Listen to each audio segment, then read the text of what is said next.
요즘 뉴스만 켜도 댓글창만 열어도 꼭 보이는 말이 있습니다. 중국인 범죄 또 나왔네. 이러다 한국 땅 다 중국인 거 되는 거 아냐? 제주도는 이미 중국 땅이다. 진짜 하루가 멀다 하고 이런 얘기가 돌아다니죠. 그래서 오늘은 우리가 흔히 말하는 이른바 중국인 문제라는 것을 감정이 아니라 숫자와 사례로 한번 차분하게 뜯어보려고 합니다. 대신 약속 하나만 하고 시작할게요. 오늘 이 영상에서 다루는 건 어디까지나 제도와 통계와 구조 이야기입니다. 어떤 국적이든 잘못한 사람은 그 사람 개인의 문제지 민족성이라든지 유전자 같은 말을 꺼내면서 혐오하는 건 이 영상에서 아예 배제하고 가겠습니다.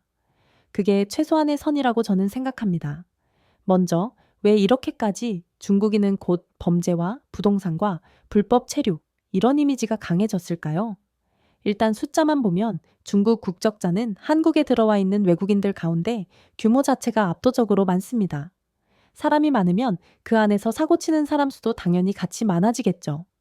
실제로 최근 몇 년 동안 외국인 범죄 통계를 보면 외국인 피해자 가운데 국적별 비율에서 중국인이 1위를 계속 차지하고 있습니다. 그래서 기사 제목만 보면 국내 중국인 범죄자 비율 몇 년 연속 1위 이렇게 나와요. 이 문장 하나만 딱 떼어놓고 보면 사람들이 공포를 느끼기에 딱 좋습니다. 그런데 여기서 중요한 포인트가 하나 있습니다. 체류 인구 수를 같이 보면서 인구 1000명당 범죄 건수로 환산해서 비교하면 중국인의 범죄율이 특별히 튀지는 않고 다른 외국인들과 비슷한 평균 수준이라는 분석도 있습니다. 그러니까 이게 두 가지 전혀 다른 문장으로 바뀌는 거예요. 첫째, 외국인 범죄자 중 중국인 비율이 1위다. 둘째, 같이 살고 있는 숫자에 비해서 보면 범죄율은 평균 정도다. 이 두 가지는 동시에 사실일 수 있습니다. 우리가 어떤 문장만 골라서 보느냐에 따라 감정은 완전히 달라지죠. 그렇다고 문제 없다는 뜻은 아닙니다. 강력 범죄나 조직 범죄에서 중국인이 많이 등장하는 사례가 실제로 있고 영화나 뉴스가 이런 사건들을 반복해서 보여주면서 이미지가 더 굳어졌습니다. 그래서 범죄 이야기를 할 때는 두 가지를 동시에 잡아야 합니다. 실제로 문제 있는 범죄는 국적과 상관없이 강력하게 다뤄야 하고 그걸 핑계로 전체 집단을 잠재적 범죄자로 취급하는 것은 분명히 선을 넘는 일이다. 이 두 가지를 같이 생각해야 합니다. 두 번째 이슈는 요즘 특히 많이 나오는 제주도 무비자 중국인 이야기입니다. 제주도는 비자 없이 일정 기간 머물 수 있는 무사증 제도가 있습니다. 관광객을 많이 끌어올리려고 문을 넓게 열어둔 제도죠. 그런데 이걸 악용해서 입국만 하고 돌아가지 않는 불법 체류자가 되어서 남는 경우가 그동안 계속 쌓여왔습니다.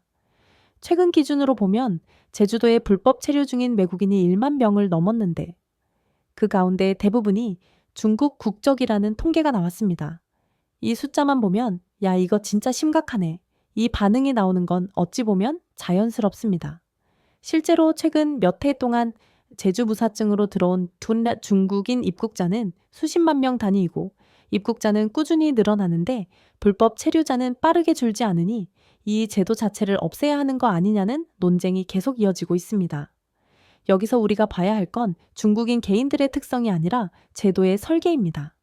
관광 산업을 살리려고 문을 크게 열어놨는데 그 문을 통과한 사람들 가운데 일부가 불법 체류자가 되면서 치안과 노동시장과 지역 갈등 문제가 한꺼번에 터진 거죠.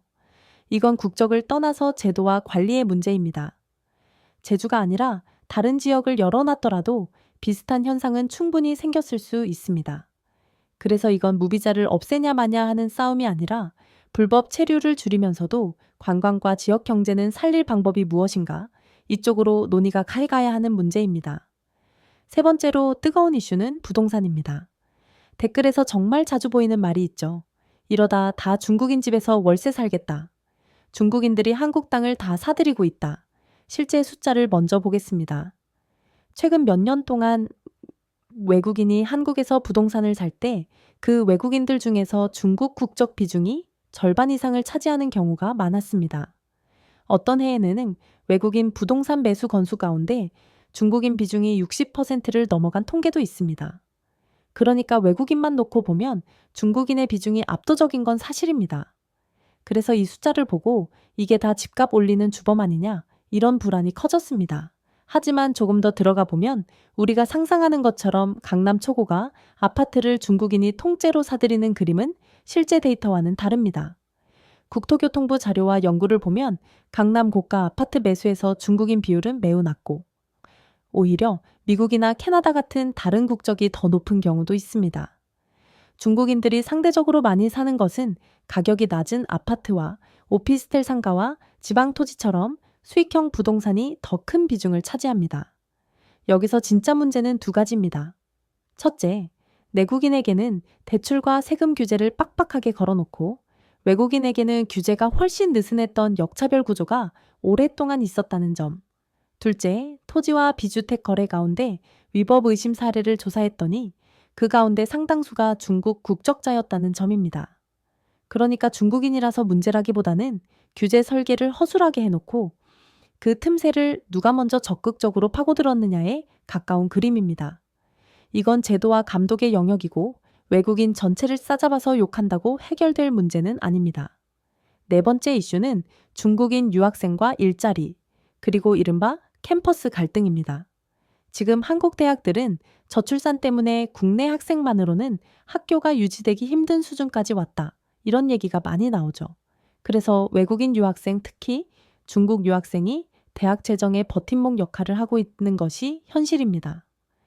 국내 전체 외국인 유학생 가운데 중국인 비율이 꽤 높고 어떤 대학은 이 학생들 없으면 그냥 문 닫아야 한다는 말이 나올 정도로 의존도가 높습니다. 문제는 이 과정이 너무 빠르게 숫자 채우기 위주로 진행됐다는 거예요.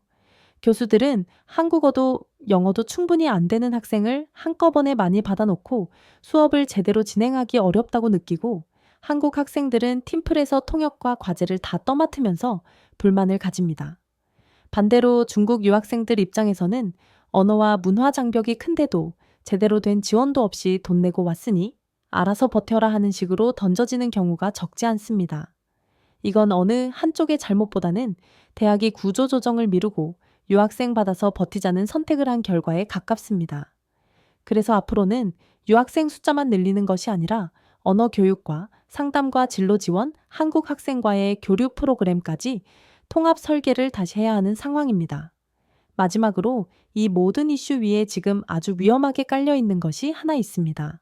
바로 혐오를 이용하는 말들입니다. 얼마 전에는 중국인 유학생은 모두 잠재적 간첩이다. 중국인 무비자 입국은 관광이 아니라 점령이다. 이런 문구가 적힌 현수막이 거리 곳곳에 걸려 논란이 됐습니다. 이건 문제 제기를 넘어서서 집단 전체를 잠재적 범죄자와 잠재적 간첩으로 규정하는 전형적인 혐오 표현입니다. 이런 식으로 말하기 시작하면 그 다음 타깃은 금방 또 다른 집단이 됩니다. 오늘은 중국인, 내일은 다른 외국인, 모레는 우리 사회 안에 또 다른 소수자일 수 있습니다. 우리가 진짜 다뤄야 할 것은 어떤 제도에서 어떤 문제가 생기고 있느냐이지 어느 국적 사람들은 원래 이렇다. 이게 아닙니다. 불법 체류 관리가 허술하면 제도를 고쳐야 하고 부동산 규제가 비대칭이면 그 기준을 맞춰야 하고 캠퍼스 통합 설계가 엉망이면 대학 구조를 손봐야 합니다. 이 모든 것을 다 건너뛰고 중국인이라서 문제라고 말하는 것은 문제 해결이 아니라 그냥 화풀이에 가깝습니다. 정리해 보겠습니다. 첫째, 외국인 범죄와 불법 체류와 부동산과 유학 문제에 중국 국적자가 많이 등장하는 것은 숫자와 구조의 문제입니다. 체류 인구, 규제의 빈틈, 경제와 교육 시스템의 선택이 만들어낸 결과입니다. 둘째, 그래서 우리는 팩트는 팩트대로 직시하되 혐오는 선을 넘지 말자. 이 두 가지를 동시에 잡아야 합니다. 셋째, 진짜 중요한 질문은 이겁니다. 앞으로 더 많은 외국인과 같은 공간에서 살아야 하는 한국 사회에서 우리는 어떤 룰과 제도를 만들어야 서로 최소한의 안정과 공정을 지킬 수 있을까? 이건 중국인만의 문제가 아니라 곧 다문화 시대 한국 전체의 문제입니다. 여러분 생각은 어떠신가요?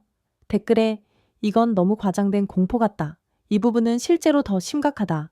각자 보신 현장 이야기들을 편하게 남겨주셨으면 좋겠습니다. 감정은 잠깐을 달아오르게 하지만 제도와 데이터는 진짜로 세상을 바꾸는 도구가 될 수 있으니까요.